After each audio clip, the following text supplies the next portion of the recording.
Lynn Renaud entretenait une relation très particulière avec Johnny Hallyday. C'est elle qui avait révélé le jeune chanteur au public français dans les années 60, en le présentant sur la RTF. C'est le public qui est seul juge. À vous de savoir s'il a une carrière devant lui ou s'il n'en a pas, avait-elle déclaré le 18 avril 1960. Une histoire d'amour était alors née entre Johnny Hallyday et les Français.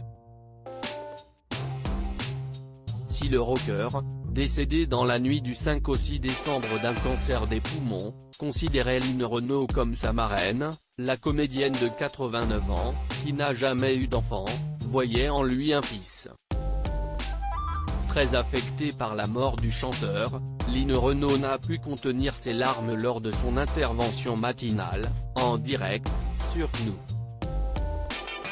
Peu avant 7h30, mercredi 6 décembre, la marraine de Johnny Hallyday a craqué. Interrogée par le duo composé de Clélie Mathias et Romain Desarbres sur un possible hommage national rendu au chanteur disparu, Lynn Renaud a répondu « Je pense qu'il pourrait l'avoir, oui. Je ne sais pas comment ça se passe, je ne connais pas les règles mais il l'aura, de toutes les façons, il l'aura. » Les larmes sont ensuite montées quand elle a prononcé ces mots, « La nation va pleurer Johnny. Toute la nation va pleurer Johnny. »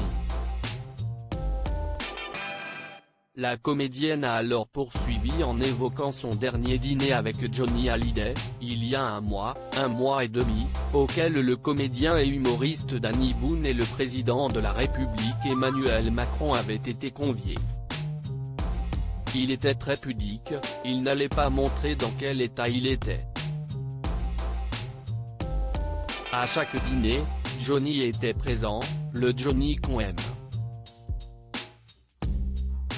C'est pour ça qu'on disait à chaque fois il va s'en sortir, a-t-elle commenté. Plus tôt sur RTL, Lynn Renaud avait déclaré « Cette amitié est toujours restée, il m'a toujours appelé marraine, c'était comme un fils pour moi. »